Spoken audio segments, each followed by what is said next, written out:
하나님 말씀 함께 보겠습니다.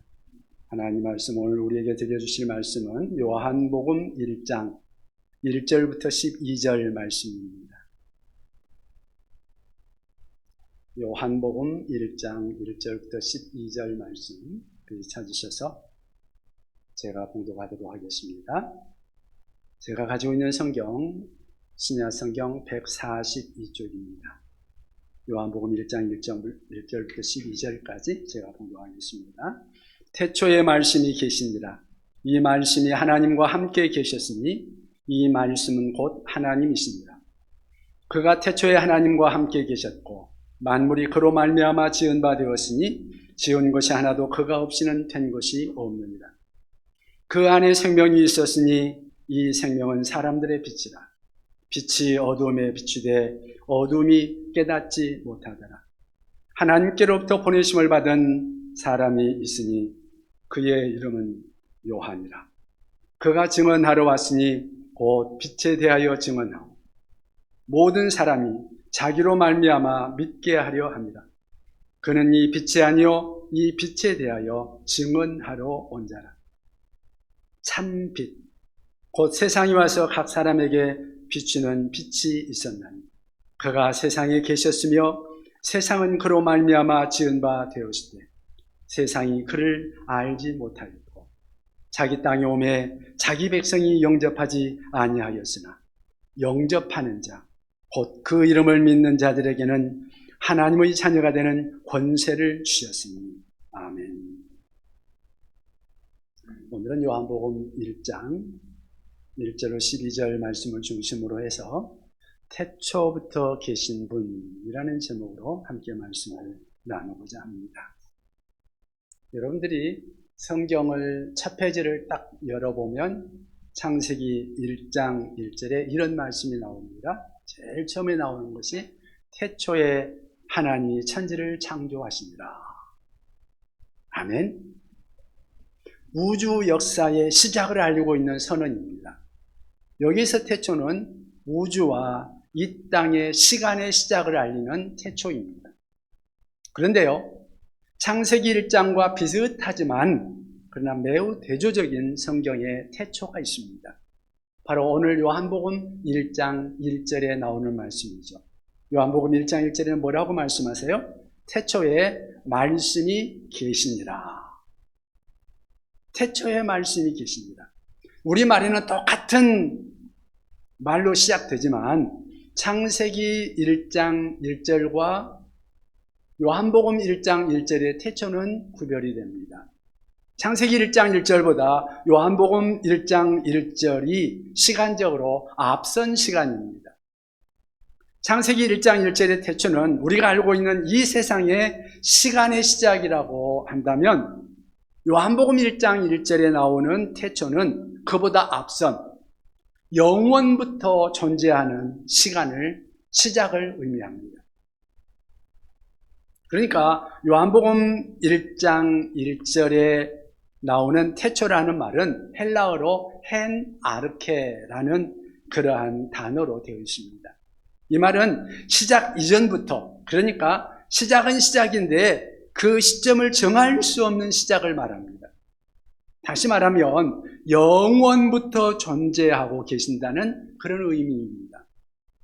그리고 오늘 본문에 나오고 있는 태초에 말씀이 계시니라 할 때 말씀, 이 말씀이라는 말은 헬라어로 로고스라는 단어로 쓰여 있습니다. 이 로고스는 예수 그리스도를 지칭하는 하나의 별명입니다. 예수님을 로고스, 말씀이라고 여기에서 지칭하고 있는 거죠. 여러분, 말이라 그럴 때 말이 우리에게 있어서 어떤 역할을 할까요? 제가 말을 하고 있습니다. 그 말은 자신의 생각을 표현해내는 거죠. 그러니까 이 말씀은 표현이라고 말할 수 있을 것입니다. 그런가 하면 또 하나, 말씀은 창조이기도 합니다. 예를 들어서 말해볼까요? 여러분, 제가 여러분들한테 질문해 보겠습니다. 여러분, 예수님을 구주로 믿으십니까? 다시 한번 묻겠습니다. 소리가 조금 적은 것 같아서. 여러분, 예수님을 구주로 믿으십니까? 아멘. 저는 여러분들 분명히 말만 했는데 여러분들이 아멘이라고 대답을 했어요. 그죠? 제가 제 아내에게 여보 나 배고파, 나 밥 좀 줘요, 그러면 금방 밥상을 차려다 줍니다. 저는 말만 했는데 일이 이루어졌어요. 이렇게 말씀은 창조를 뜻하기도 하는 것이죠. 그러면 왜 예수님을 말씀으로 비유했을까요? 말씀이신 예수님은 보이지 않는 하나님을 드러내시는 분입니다.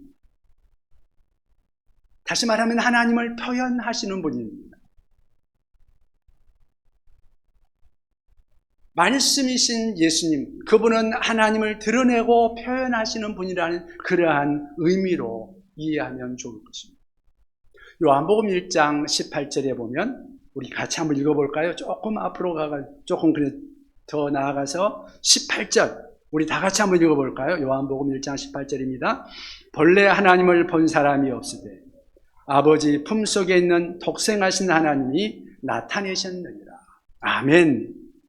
독생하신 하나님이 나타내셨느니라. 하나님을 나타내신 분, 아니 하나님을 나타내신 하나님, 바로 그분이 예수 그리스도라는 것입니다. 요한복음 1장 14절은 뭐라고 말하고 있을까요? 1장 14절도 같이 한번 읽어볼까요? 같이 읽겠습니다. 말씀이 육신이 되어 우리 가운데 거하심에 우리가 그의 영광을 보니 아버지의 독생자의 영광이요 은혜와 진리가 충만하더라. 아멘. 말씀이 육신이 되어 오셨다. 지금 1장 1절에는 태초에 말씀이 계시니라 그렇게 말씀하셨죠? 그런데 24절에는 이 말씀이 육신이 되어서 우리 가운데 오셨다. 바로 그분이 누구예요? 예수 그리스도. 하나님의 독생자 예수님이라고 말하고 있는 것입니다. 그렇다면 우리는 요한복음 1장 1절을 이렇게 읽을 수 있습니다. 태초에 말씀이 계시니라, 이 말씀을 조금 풀어서 이렇게 읽을 수 있는 거예요. 태초, 곧 시간의 시작 이전, 영원부터 말씀이신 그리스도가 계시니라. 아멘. 똑같은 의미의 말씀입니다.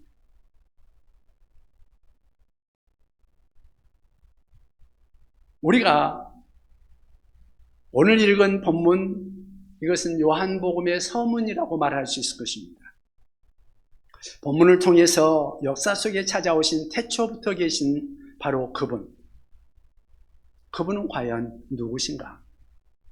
그분은 왜 인류의 역사 속에 오셨을까? 그리고 사람들은 그분을 어떻게 대하였을까? 이게 요한복음의 내용들이죠. 이렇게 요한복음의 서문이 열리기 시작합니다. 여러분, 기독교 신앙에서, 우리 신앙에서 가장 중요한 질문이 있다면 그것은 예수 그리스도 그분은 누구신가 하는 것입니다. 예수 그리스도 그분이 과연 누구냐? 예수님께서 3년 동안 제자들과 함께 하셨잖아요. 그러면서 그분이 이제 마지막 떠날 시간이 얼마 남지 않은 그때에 마지막으로 제자들에게 확인하고 싶은 것이 있었습니다. 그래서 가장 중요한 질문을 물어봅니다. 사람들이 나를 누구라고 하느냐? 너희들은 나를 누구라고 생각하느냐? 바로 그 질문이죠. 여러분, 그분은 누구실까요? 예수님이 제자들 향하여서 질문하신 사람들은 나를 누구라고 하느냐? 그래, 사람들은 나를 위대한 4대 성인 중에 한 사람이라고, 위대한 휴머니스트라고 말한다고 하자. 그러면 나와 실제로 함께 했던 너희는 나를 누구라고 생각하느냐? 사실 기독교 신앙에서 예수님이 무엇을 가르쳤느냐, 그것도 중요하지만요, 그것보다 훨씬 더 중요한 것은 예수님이 누구냐 하는 질문이죠. 그가 무엇을 가르쳤느냐, 그의 교훈이 무엇이냐, 그거보다도 예수님이 누구냐 하는 이것이 가장 근본적인, 가장 중요한 그러한 질문입니다. 왜냐하면 그분을 누구로 믿느냐, 그것이 우리의 구원을 결정하기 때문입니다.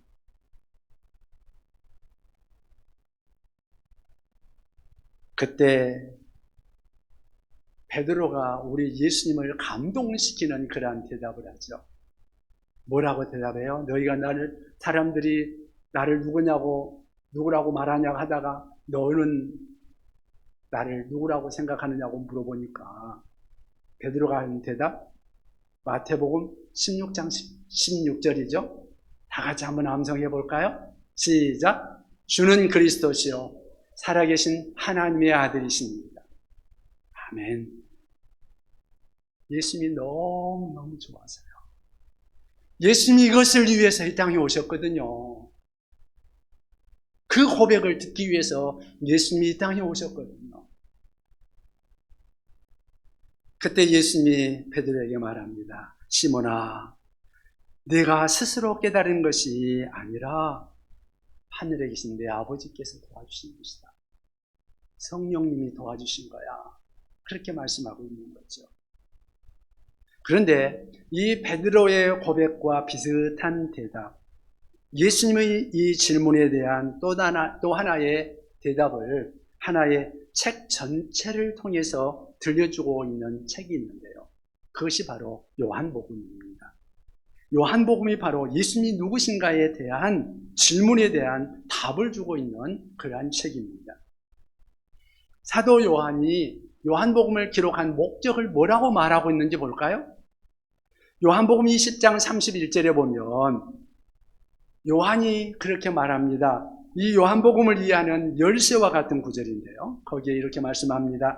오직 이것을 기록하면 너희로 예수께서 하나님의 아들 그리스도이심을 믿게 하려 하며, 예수께서 하나님의 아들 그리스도이심을 믿게 하려 하며 또 너희로 믿고 그 이름을 힘입어 생명을 얻게 하려 함이니라. 아멘. 얼마나 귀한 말씀입니까? 이 요한복음을 기록한 가장 중요한 이유는 너희로 예수 그리스도께서 하나님의 아들이심을 믿게 하려 하는 것이다. 또 이것을 믿을 때 그것을 인해서 영생을 얻도록 하기 위해서 이 책을 기록했다. 아멘. 그렇다면 오늘 이 시간 좀 더 생각해 보고 싶은 것은 태초부터 계신 분, 말씀이 육신이 되어 우리 가운데 찾아오신 예수 그리스도, 그분은 과연 누구이실까요? 오늘 우리가 그것을 좀 더 생각을 해보기를 원합니다. 그분은 누구신가? 첫째는 그분은 창조자이십니다. 우리가 믿는 예수 그리스도, 그분은 온 우주를 창조하신 창조주요, 바로 우리를 만드신 우리의 창조주라는 사실입니다. 요한복음 1장 3절을 같이 한번 읽어볼까요? 3절을 같이 읽습니다. 만물이 그로 말미암아 지은 바 되었으니 지은 것이 하나도 그가 없이는 된 것이 없느니라. 아멘. 여기서 그는 말씀이신 예수 그리스도이시죠.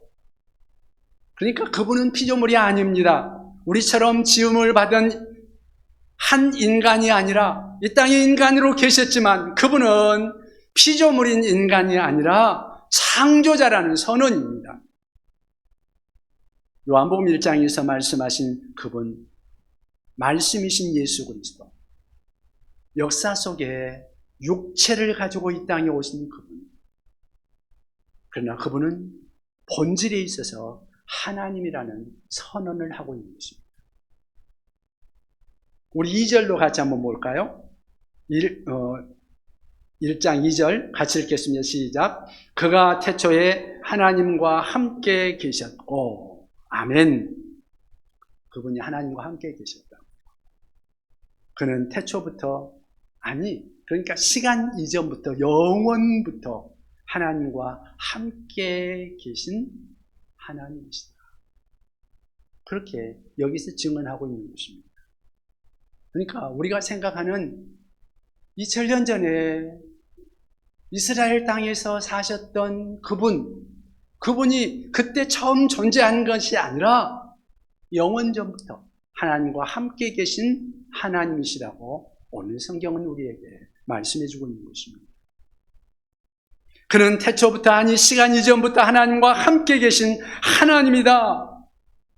여러분, 기독교 교리에서는 오늘 본문의 이 말씀을 영원부터 성부 하나님과 함께 계신 성자 하나님으로서 그분은 하나님이시다, 그렇게 우리는 분명하게 받아들이고 있습니다.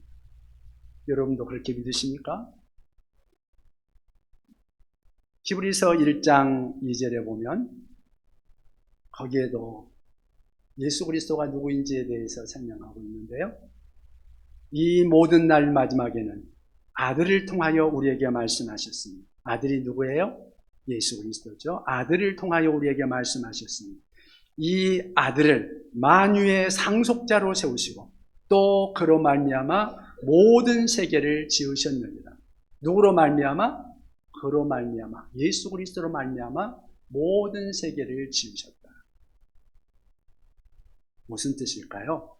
하나님은 아들을 통해서 우리에게 말씀하고 계신다. 지금도 아들을 통해서 우리에게 말씀하신다. 그런데 그 아들 되시는 그분으로 말미암아 만물은 다 지은 바 되었다.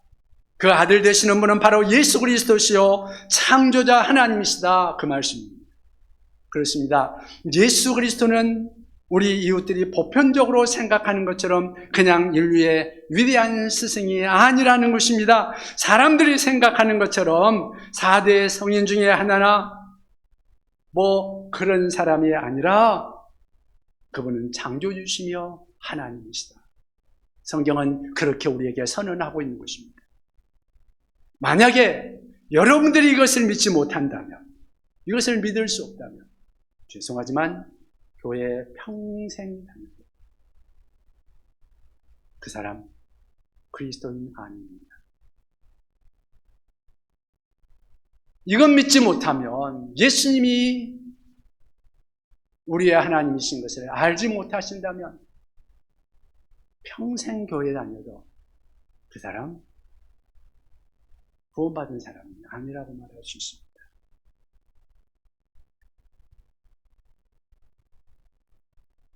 그러니까 평생 교회 다니고 그 사람이 권사가 되든 장로가 되든 목사가 되든 이거 믿지 못하면 그 사람은 그리스도인 아닙니다. 그리스도인은 예수 그리스도를 하나님의 아들로,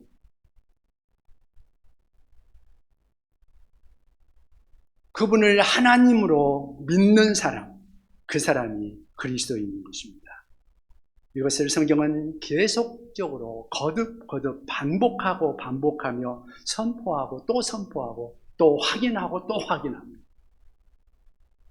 바울 사도가 골로새서 1장 16절에 이렇게 천명하고 있습니다.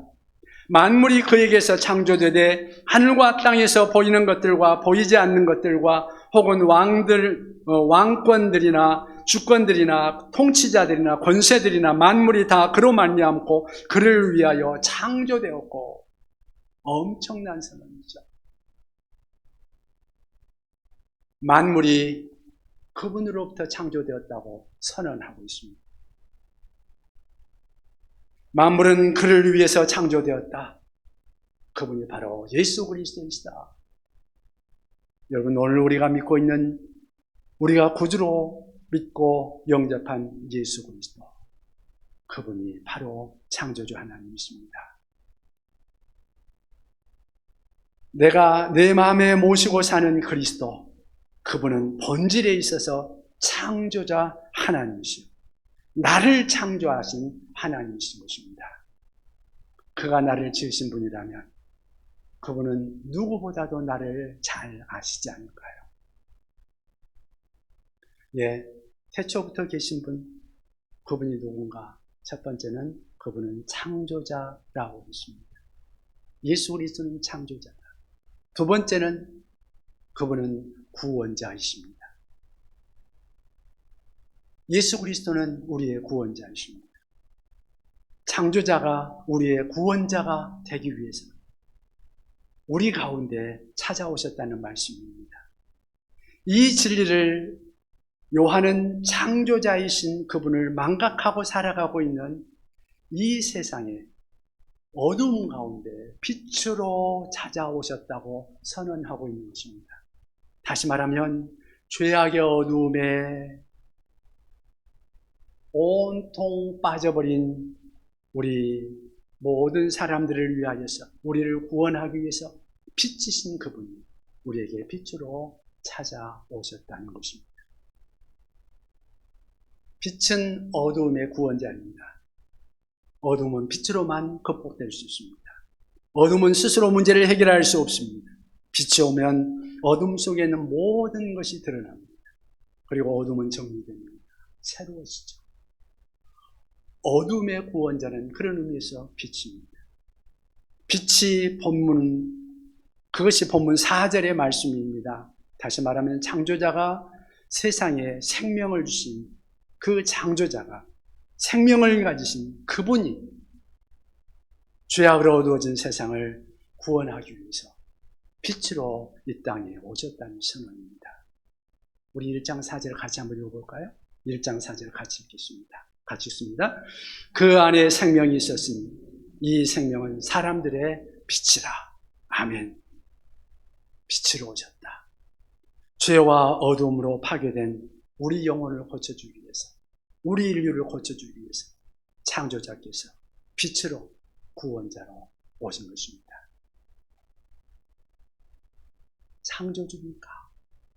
창조주니까 가능한 거죠. 여러분, 그 유명한 그 일화가 있는데, 미국에 그 자동차가 처음으로 대중화되었을 때 미국 디트로이트 시에서 사람들로부터 참 인정받는 인류 정비사가, 자동차 정비사가 있었다고 합니다. 그런데 그가 고속도로를 달리다가 그만 자동차가 고장이 나서 자기가 인류 정비사니까 그냥 고속도로 가다가 고장 나도 금방 고칠 수 있지 않겠습니까? 그래서 고치려고 하는데 쉽게 고칠 수 없는 거 안 고쳐지는 거예요. 고생하면서 난감해하고 있는데 어떤 신사 한 분이 지나가다가 딱 거기에 멈추더니 제가 좀 도와드릴까요? 그러더랍니다. 아니, 이 도시에서 자기보다 더 나은 정비사가 없다고 생각하고 있었지만 그래도 그 신사분이 하도 점잖하게 생겼으니까 머리도 희끗하고 점잖아 보이니까 차마 거절하기가 그래서 허락을 했습니다. 한번 보시라. 그러니까 그분이 본네트를 열고 몇 군데를 그냥 만지더랍니다. 그러더니 한번 시동 한번 걸어보시죠. 그럽니다. 그러니까 시동을 탁 걸었는데 부릉 하고 걸린 거예요. 얼마나 놀랬겠습니까? 그래서 아니 누구시냐고, 나도 못 고친 것을 어떻게 고치냐고, 그런 뜻이죠. 그러니까 그 사람이 빙그레하고 웃으면서 명함을 하나 내밀더랍니다. 뭐라고 써져 있을까요? 그 자동차를 만든 사람 헨리 포드였습니다. 그 이야기는 우리가 아마 익히 잘 알고 있는 예화죠. 자동차가 고장 났을 때 가장 잘 고칠 수 있는 사람 누구예요? 만든 사람이죠. 말을 조금 바꾸어서 내가 고장 났을 때, 여러분, 내가 고장 났을 때 누가 나를 제일 잘 고칠까요? 네, 나를 만드신 분, 창조주 하나님. 그 창조주가 구원자가 되셔서 이 땅에 오셨다. 이것이 요한복음의 말씀입니다. 나를 만드신 분이 나를 고치기 위해서 이 땅에 오셨다. 하나님의 아들 예수 그리스도가 어둠 가운데 빛으로 오셨다. 이것이 복음입니다. 어둠에 빠진 우리를 위해서, 우리를 고쳐주기 위해서 빛으로 오셨다. 그 빛이 창조주요 구원자이시다. 그렇다면 우리의 창조주이시여 우리의 구원자이신 그분이 이 땅에 왔는데 마지막으로 우리가 생각해 볼 것은 과연 사람들은 어떻게 그분을 대했을까요? 세 번째입니다. 그리스도에 대해, 예수 그리스도에 대해 사람들의 반응은 어떠했을까요? 아니, 어떻게 했어야 할까요? 창조주로서 구원자가 되어서 역사 속에 오신 그분을 향하여 사람들의 반응 어떠했는가? 그 시대만 아니라 지금 이 시대의 사람들은 어떠한 반응을 보이고 있는가? 사도 요한은 사람들의 두 가지 반응을 소개하면서 우리에게 선택을 요구합니다. 이 두 가지 반응, 어둠의 세상 속에 빛으로 오신 그분에 대한 반응 무엇이었을까요? 첫째 부류의 사람은 영접하지 않았다는 것입니다. 어두움이, 아니 세상 어둠에 속한 사람들이 그분을 영접하지 않았다. 요한복음 1장 11절에 그 반응을 소개하고 있습니다. 1장 11절 우리 같이 한번 읽어볼까요? 1장 11절입니다. 같이 읽습니다. 자기 땅에 오매 자기 백성이 영접하지 아니하였으나. 아멘. 여러분, 이 성경 구절 참 기가 막힌 구절 아닙니까? 다시 한번 자세히 한번 보세요. 자기 땅에 오매 자기 백성이 영접하지 않았다. 얼마나 기가 막힌 역설이고 아이러니입니까? 이런 말이에요. 내가 내 집에 왔는데 내 집안 식구들이 나를 받아들이지 않았다. 똑같은 이야기인 거예요. 주인을 배척하고 있는 세상, 이것이 우리가 살고 있는 이 어둠의 세상인 것입니다. 그렇다면 사람들이 왜 배척했을까요? 주인이신 그분, 창조주이신 그분, 우리의 구원자이신 그분을 왜 배척했을까요? 아니, 왜 지금도 배척하고 있을까요? 5절이 그 원인을 진단하고 있습니다. 5절을 같이 한번 읽어볼까요? 5절 같이 있습니다. 빛이 어둠에 비추되 어둠이 깨닫지 못하더라. 아멘. 무슨 말이에요? 깨닫지 못하더라. 어둠이 빛을 깨닫지 못하더라. 깨닫지 못하기 때문에 그렇습니다. 10절에는 조금 다른 단어로, 그러나 본질적으로 같은 의미로 설명을 해주고 있는데요. 10절도 다시 한번 같이 읽겠습니다. 10절입니다. 그가 세상에 계셨으며 세상은 그로 말미암아 지은 바 되었을 때 세상이 그를 알지 못하였고. 어땠다고요? 세상이 그를 알지 못하였고. 왜 사람들은 그리스도를 거절하고 있는가? 깨닫지 못하기 때문이다. 알지 못하기 때문이다. 깨닫지 못하고 알지 못하기 때문에 거절한다. 오늘날 사람들이 예수 그리스도를 영접하지 아니하고 있는 그 이유, 그것이 무엇이냐? 같은 원인 아니냐. 그분이 누구인지를 깨닫지 못하고 그분이 누구인지를 알지 못하기 때문이 아닐까요? 그분이 창조주이심을, 그가 구원자이심을 알았다면 사람들이 그분을 거절했을까요? 거절하고 있을까요? 저는요, 정말 생각하기를 예수 그리스도가 정말로 누구인지를 안다면 저는 이 세상에 어느 누구도 예수 그리스도를 거절하고 믿지 않을 사람이 아무도 없다고 생각합니다. 그런데 사람들이 안다고 하면서도 알지 못하는 거예요. 깨닫지 못하고 있는 거예요. 그래서 예수님을 거부하는 거예요. 그가 누군가를 모르는 무지, 이 무지야말로 최대의 죄악인 것입니다. 예수 그리스도를 알지 못하는 것, 그것은 죄악 중에 죄악인 것입니다. 여러분, 요한복음 1장 6절로 8절을 같이 보면은, 거기에 보면 바로 이 무지를 깨우치고자 예수님께서는 자신이 누구인 것을 알리고 선포하려고 사도 세례 요한을 보내셨다고 말씀하고 있습니다. 그는 이 빛에 대하여 증언하러 왔습니다. 세례 요한은 자기 자신이 빛이 아니라 빛이신 그리스도에 대해 증언하는 것이라고 말하고 있습니다. 여러분, 지금도 빛이 아니지만 빛에 대해서 증언하는 사람들, 우리 시대에 수많은 사람들이 있지 않습니까? 그런데 사람들은 여전히 그것을 받아들이지 아니하고 거부하죠. 예수님이 오셨을 때 이 땅에 살면서도 그분을 영접할 수 있는 그러한 기회가 있었음에도 그분을 거부한 비극적인 사람들이 있죠. 하나 예를 들어볼까요? 누가복음 2장 7절에 보면 예수님이 이 땅에 오셨으나 여관에 있을 곳이 없었다. 그래서 어디에? 말구유에 누웠다고 말하고 있습니다.